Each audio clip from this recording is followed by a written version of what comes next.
अगर आपने बैंक से कोई लोन लिया है और उसकी ईएमआई यानी किस्त चुकाने में आपको परेशानी हो रही है तो ये खबर अब जो हम आपको बताने वाले हैं आपके बहुत काम की है, क्योंकि लॉकडाउन के दौरान इंटरेस्ट यानी ब्याज चुकाने पर मिली रियायत आगे बढ़ सकती है। यह छूट 31 अगस्त को खत्म हो रही है, यानी अगले महीने से आपको होम लोन या कार लोन की ईएमआई पहले की तरह ही चुकानी होगी, जबकि अभी लॉकडाउन पूरी तरह खत्म नहीं हुआ है। अब भी बड़ी संख्या में लोगों का काम धंधा बंद पड़ा है, व्यापार बंद पड़ा है और कई लोगों की नौकरियां जा चुकी हैं। अब सुप्रीम कोर्ट ने कहा है कि सरकार को इन लोगों की परेशानी पर ध्यान देना चाहिए। वो रिजर्व बैंक की आड़ लेकर अपनी जिम्मेदारी से बच नहीं सकती। सुप्रीम कोर्ट ने साफ कहा कि सरकार को सिर्फ बैंकों के बिजनेस के बारे में चिंता नहीं करनी चाहिए, आम जनता की परेशानियों पर भी ध्यान देना सरकार के लिए जरूरी है।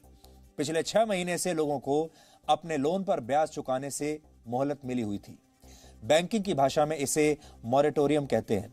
इसकी शर्त होती है कि मोहलत खत्म होने के बाद पिछला सारा ब्याज भी आपको चुकाना होगा। लोग परेशान हैं कि अभी उनके काम धंधे शुरू नहीं हुए, जिनकी नौकरियां चली गई उन्हें नई नौकरियां नहीं मिली, व्यापार बंद हो गए। ऐसे में पिछला बकाया कैसे चुका पाएंगे? सुप्रीम कोर्ट ने सरकार से अब इस पर जवाब मांगा है। अगली सुनवाई 1 सितंबर को होगी। ईएमआई की टेंशन सिर्फ होम लोन और कार लोन वालों को ही नहीं है। देश भर में बड़ी संख्या में लोग बैंकों से पैसा लेकर छोटे मोटे काम धंधे करते हैं। रियायत का उन सभी को फायदा हुआ, लेकिन जैसे ही यह रियायत खत्म होने को है, बैंकों के रिकवरी एजेंट अब घर घर पहुंचकर फिर से लोगों को धमकाने लगे हैं। पंजाब के मोगा से हमारी इस रिपोर्ट को देखकर आज आप सब समझ जाएंगे कि यह समस्या कितनी गंभीर है, जब आपके घर पर बैंक का कोई एजेंट दस्तक देने लगे और ये कहे कि अब हम पैसा लेकर ही यहां से जाएंगे।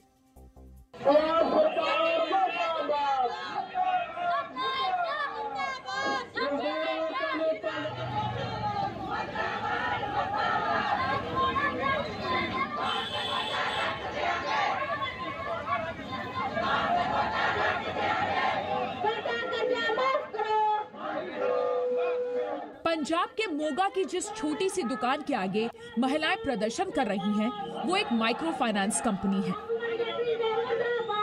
लोगों को छोटा मोटा कर्ज देती है। अब मॉरेटोरियम खत्म हो रहा है तो वसूली के लिए इस कंपनी ने गुर्गे भेजने शुरू कर दिए। इसी पर विरोध प्रदर्शन हो रहा है।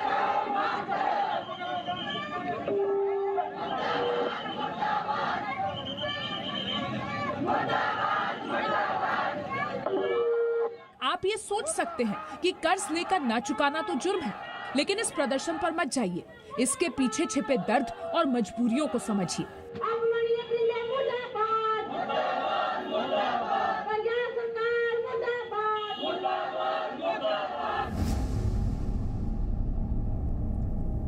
लॉकडाउन होने के कारण काम रुक गया है, हम किस्तें नहीं दे पा रहे हैं। शर्मिंदगी महसूस होती है। ये चाहते हैं कि हमारा कर्जा मुआफ किया जाए। ये लवप्रीत है। छोटे से मकान में 4 लोग रहते हैं।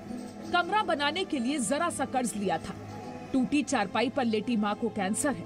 माइक्रो फाइनेंस के वसूली वाले गुंडे उनकी दवाई तक के पैसे ले गए। कर्जा घर बनाने के लिए लिया था और 70,000 रुपया कर्जा लिया था। लॉकडाउन के कारण हम घर नहीं बना सके। हमारी जो बेबे हैं वो बीमार पड़ गई, उनको कैंसर हो गया, तो जो पैसा था सारा इन पे लग गया।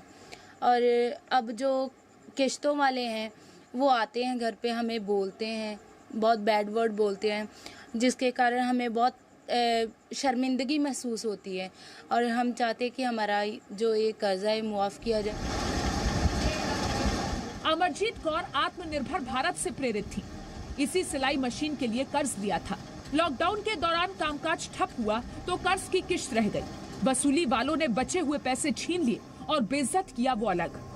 मैं सिलाई मशीन पे भी लोन पास करवाया सीगा ਤੇ ਵੀ ਜਣੀ ਗਏ ਮੈਂ 10-10 ਮੋੜਤਾ ਵਾ। ਮੈਂ ਸਿਲਾਈ ਮਸ਼ੀਨ ਤੇ ਜੋ ਵੀ ਇਹਨੇ ਤੇ ਕੰਮ ਕੱਪੜੇ ਦਾ ਕਰਦੀ ਸੀਗੀ, ਇਹਦੇ ਚੋਂ ਮੇਰੇ ਡੈਡੀ ਨੂੰ ਕੋਈ ਸੰਭਾਈ ਵਾਸਤੇ ਹੈ ਨਹੀਂ ਸੀਗਾ।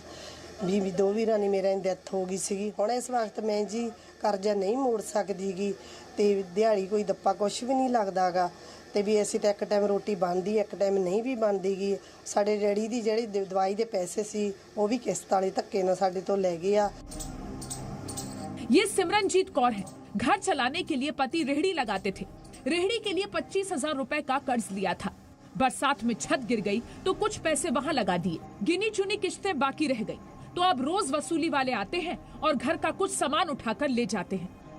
ਸਾਡਾ ਇੱਕ 25,000 ਦਾ ਲੋਨ ਸੀਗਾ, ਇੱਕ ਸੀਗਾ ਸਾਡਾ 30,000 ਦਾ ਲੋਨ। ਕੁਝ ਕਿਸ਼ਤਾਂ ਅਸੀਂ ਦੇ ਚੁੱਕੇ ਹਾਂ, ਕੁਝ ਕਿਸ਼ਤਾਂ ਹਜੇ ਰਹਿੰਦੀਆਂ ਸੀਗੀਆਂ। ਉਸ ਤੋਂ ਬਾਅਦ ਲੋਕਡਾਊਨ ਚੱਲ ਪਿਆ ਤੇ ਸਾਤੋਂ ਕਿਸ਼ਤ ਮੋੜੀ ਨਹੀਂ ਗਈ ਹੈ। ਉਹ ਸਾਨੂੰ ਧਮਕੀਆਂ ਦੇਣ ਲੱਗੇ ਬਹੁਤ ਜ਼ਿਆਦਾ ਆ ਕੇ। ਅਸੀਂ ਉਹਨਾਂ ਨੂੰ ਕਿਹਾ ਵੀ ਕੋਈ ਗੱਲ ਨਹੀਂ, ਜੇ ਕੰਮ ਚੱਲੂਗਾ ਤਾਂ ਭਰ ਦਿਆਂਗੇ, ਪਰ ਹੁਣ ਸਾਰਾ ਸਾਡੇ ਕੋਲੇ ਕੰਮ ਕੁਛ ਵੀ ਨਹੀਂ ਚੱਲ ਰਿਹਾ।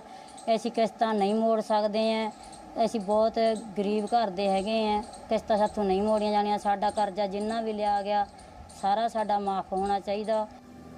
नवप्रीत के पति घरों में पेंटिंग का काम करते हैं। उसी का सामान लेने के लिए 25,000 का कर्ज लिया था। मात्र 5,000 रुपए बाकी थे। बावजूद इसके फाइनेंस कंपनी के गुर्गे रोज बेइज्जत करते हैं।